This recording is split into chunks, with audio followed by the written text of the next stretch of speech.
Hey guys, welcome again to my channel. In today's video, I am going to discuss my book list for UPSC Prelims for General Studies. So enjoy watching the video. Prelims के syllabus का सबसे पहला topic है current events of national and international importance. इसके लिए मैं newspaper follow करती हूँ इंडियन एक्सप्रेस, और आपने मुझे ये प्रीवियस वीडियोस में पढ़ते हुए भी देखा होगा। साथ ही मैं जो मंथली मैगजीन्स आती है, मंथली करंट अफेयर कंपाइलेशंस, उनको फॉलो करती हूँ क्विक रिवीजन के लिए। तो इन दोनों से ही करंट अफेयर अच्छे से कवर हो जाता है। न्यूज़पेपर पढ़ना ज़्यादा ज़रूरी है क्योंकि उसी से आपकी जो एक बेसिक अंडरस्टैंडिंग डेवलप होती है। नेक्स्ट है history of India and Indian national movement. Indian history के 3 पार्ट्स हैं, एंशियंट, मिडिवल और मॉडर्न, और आर्ट एंड कल्चर भी इसी में ही आ जाएगा। जो एंशियंट हिस्ट्री है उसके लिए मैं फॉलो करती हूँ old NCERT class 11th। Medieval के लिए भी मैं ओल्ड एनसीईआरटी फॉलो करती हूँ, ये भी क्लास 11th की एनसीईआरटी है। और मॉडर्न के लिए मैं फॉलो करती हूँ history of modern India by Bipin Chandra. ये तीनों ओल्ड एनसीईआरटीज हैं जो मैं फॉलो करती हूँ। आर्ट एंड कल्चर के लिए भी आपकी क्लास 11th की एनसीईआरटी आती है, an introduction to Indian art part 1। ये आर्ट एंड कल्चर के लिए मैं फॉलो करती हूँ। तो ये 3 एनसीईआरटीज और ये एक आर्ट एंड कल्चर की एनसीईआरटी है मैं फॉलो करती हूँ हिस्ट्री के लिए। हिस्ट्री के लिए मैं 2 स्टैंडर्ड बुक्स भी फॉलो करती हूँ। एक है स्पेक्ट्रम पब्लिकेशन की a brief history of modern India, ये मॉडर्न हिस्ट्री के लिए है। और आर्ट एंड कल्चर के लिए नितिन सिंघानिया, ये आप लोगों ने पढ़ते हुए भी देखा होगा मुझे मेरे ब्लॉग में। ये 2 स्टैंडर्ड बुक्स मैं हिस्ट्री के लिए फॉलो करती हूँ। नेक्स्ट है Indian and world geography. Geography के लिए मैं कोई स्टैंडर्ड बुक फॉलो नहीं करती, मैं सारी उसके लिए अभी सारी एनसीईआरटीज ही फॉलो करती हूँ। इसमें आपकी आती है 2 11th की एनसीईआरटीज। फर्स्ट है फंडामेंटल्स ऑफ फिजिकल ज्योग्राफी, दूसरी है इंडिया फिजिकल इन्वायरमेंट। ये 2 आपकी 11th की एनसीईआरटीज है। फिर इसमें आपकी 2 आएंगी 12th की एनसीईआरटीज ज्योग्राफी के लिए। एक है फंडामेंटल्स ऑफ ह्यूमन ज्योग्राफी और दूसरी है इंडिया पीपल एंड इकोनॉमी।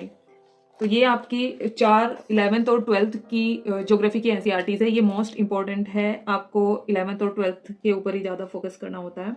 फिर उसके बाद मैंने ज्योग्राफी के लिए 6 से लेके 10th तक की एनसीईआरटीज भी पढ़ी है, और साथ में मैं इनको भी पढ़ रही हूँ। बहुत लोग 6 से लेके 10th तक की फॉलो नहीं करते, लेकिन मुझे बेसिक्स अच्छे से अपना करना था, इसलिए मैंने ये भी फॉलो की है 6 से लेके 10th तक। और ये तो इंपॉर्टेंट है ही 11th और 12th की एनसीईआरटीज। ज्योग्राफी में ही आपका मैपिंग वाला पोर्शन भी आता है। तो मैपिंग के लिए मैं करंट अफेयर्स में जो भी प्लेसेस आते हैं उनको एटलस से कवर करती हूँ, और एनसीईआरटीज में भी जितना रिवर्स वगैरह या फिर लैंड फॉर्म्स वगैरह जो भी आती है वो मैं एटलस से पूरा उसको कवर करती हूँ। नेक्स्ट है इकोनॉमी।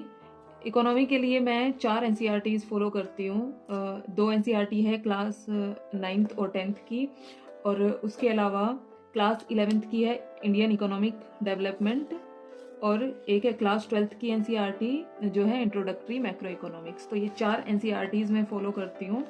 इकोनॉमी के लिए ही मैं पहले कोई कोचिंग मटेरियल फॉलो करती थी, लेकिन अभी मैं फॉलो करती हूँ the Indian economy book by Sanjeev Verma, और इसमें आपको इकोनॉमिक सर्वे और बजट भी साथ में मिल जाता है अगर आप लेटेस्ट एडिशन खरीदते हैं। ये काफ़ी अच्छी बुक है, काफ़ी हेल्प मिली मुझे इकोनॉमी के जो कॉन्सेप्ट्स थे उनको अच्छे से अंडरस्टैंड करने में। पूरी एक कंप्लीट बेसिक नॉलेज आपको यहाँ पर इससे मिल जाती है। सो गाइज़, आई होप कि आप वीडियो एंजॉय कर रहे होंगे। एंड वीडियो में आगे बढ़ने से पहले मैं आपको एक affordable and quality education provide करने वाले प्लेटफॉर्म के बारे में बताना चाहती हूँ। आपने फिजिक्स वाला का नाम तो सुना ही होगा। इन्होंने स्टूडेंट्स को अफोर्डेबल एजुकेशन प्रोवाइड की है, एंड इन्होंने स्टूडेंट्स की हमेशा ही काफ़ी हेल्प की है। एंड गाइज़, अभी ये आपके लिए लेकर आए हैं यूपीएससी वाला, जिससे यूपीएससी एस्पिरेंट्स को भी अफोर्डेबल एंड क्वालिटी एजुकेशन पाने का मौका मिलेगा। एंड गाइस, मैंने आपको अपनी प्रीवियस व्लॉग्स में आपको बताया था कि अभी इन्होंने विश्वास दिवस सेलिब्रेट किया है, तो आपको ये तो पता ही चल गया होगा। एंड गाइस, अभी फिजिक्स वाला ने सेलिब्रेट किया है अपना दूसरा विश्वास दिवस #त्योहार तैयारी का। एंड गाइस, ये अपने साथ लेकर आया ढेर सारे mega announcements, mega launches with mega offerings. तो गाइस, हम हमेशा दिवाली और होली तो मनाते ही रहते हैं, तो चलिए इस बार मनाते हैं त्योहार तैयारी का। एंड साथ मिलकर सारे बेनिफिट्स अवेल करते हैं। एंड अपनी यूपीएससी प्रिपरेशन को अभी से स्टार्ट करते हैं with focus, determination, dedication and good strategy. और उसी के लिए फिजिक्स वाला लेकर आया है कुछ न्यू बैचेस, जैसे कि foundation batch Sankalp English 3.0 for 2024 in just ₹8,999 and Sankalp Hindi 3.0 for 2024 in just ₹8,999। And guys, इसके अलावा फिजिक्स वाला के और भी foundation batches, optional batches, foundation and optional batches के कॉम्बो एंड सीसेट बैच भी अवेलेबल है, तो आप उनको भी इनकी ऐप पर जाकर एक्सप्लोर कर सकते हैं। एंड गाइस, इन सब बैचेस के साथ आपको मिलेगा 500 वॉलेट पॉइंट्स, जिसको आप फर्दर यूज कर सकते हैं एंड और भी ज़्यादा डिस्काउंट अवेल कर सकते हैं। लेकिन ये ऑफर आपको सिर्फ मिलेगा 10th मार्च तक। सो गाइज, फिजिक्स वाला कोर्सेज परचेज करने के लिए आप डिस्क्रिप्शन बॉक्स में दिए गए लिंक पर क्लिक कर सकते हैं।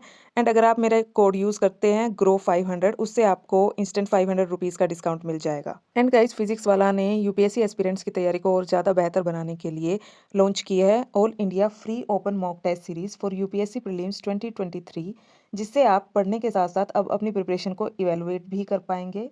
एंड ये टेस्ट सीरीज आपको PW ऐप पर फ्री ऑफ कॉस्ट प्रोवाइड की जाएगी। So guys, don't forget to check description box. Economy में ही हमें बजट और इकोनॉमिक सर्वे फॉलो करना होता है। उसके लिए समरी आती है इन दोनों की, बजट की और इकोनॉमिक सर्वे की, उसको फॉलो करती हूँ। नेक्स्ट है इंडियन पॉलिटी एंड गवर्नेंस। इसके लिए मैं दो NCERTs मैंने फॉलो किए हैं। एक है क्लास 11th की पॉलिटिकल थ्योरी और एक है क्लास 11th की है next Indian constitution at work. ये दोनों NCERTs ये फॉलो किए है। और इसके लिए ये तो सबको पता ही होगा, बहुत फेमस बुक है लक्ष्मीकांत पॉलिटी के लिए, इससे मैं पूरा कवर हो जाता है। तो ये स्टैंडर्ड बुक मैं फॉलो करती हूँ पॉलिटी के लिए। और इसी में ही आपका गवर्नमेंट स्कीम्स आ जाएगा। उसके लिए आप डिफरेंट कोचिंग इंस्टीट्यूट्स की कोई भी जो गवर्नमेंट स्कीम्स के लिए मैगजीन्स आती हैं वो फॉलो कर सकते हैं। नेक्स्ट है general issues on environmental ecology, biodiversity and climate change. तो इन्वायरमेंट के लिए मैं शंकर IAS की ये बुक आती है, इसको फॉलो करती हूँ। यही मेन बुक मैं फॉलो करती हूँ इसके लिए। और साथ ही मैं जो क्लास 12th की NCERT होती है बायोलॉजी की, उसके लास्ट 4 चैप्टर्स हैं जो हमारे सिलेबस से रिलेटेड हैं, उनको भी मैं पढ़ती हूँ। लास्ट टॉपिक है जनरल साइंस। और साइंस के लिए मेनली मैं करंट अफेयर्स को ही फॉलो करती हूँ। तो उसके लिए आप किसी भी कोचिंग की जो मैगजीन्स आती है उसमें साइंस एंड टेक का पोर्शन होता है, आप उसको रेफ़र कर सकते हैं। प्लस मैं जो साइंस एंड टेक का सिलेबस है उसके अकॉर्डिंग यूट्यूब से भी साइंस एंड टेक कवर कर रही हूँ। एंड गाइस, अगर आपके साइंस के बेसिक्स बिल्कुल वीक है तो आप 6 से लेके 10 तक की NCERTs भी फॉलो कर सकते हैं। एंड गाइस, लास्ट में जब आप सारी बुक्स सब रिसोर्सेज आप कंप्लीट कर लेते हैं, उसके साथ ही जो मोस्ट इम्पॉर्टेंट है वो है प्रीवियस ईयर क्वेश्चंस।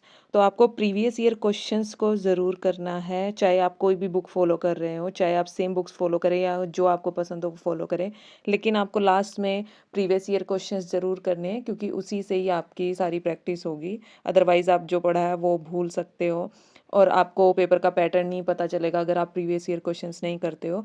तो प्रीवियस ईयर क्वेश्चंस मस्ट है, वो ज़रूर करने हैं।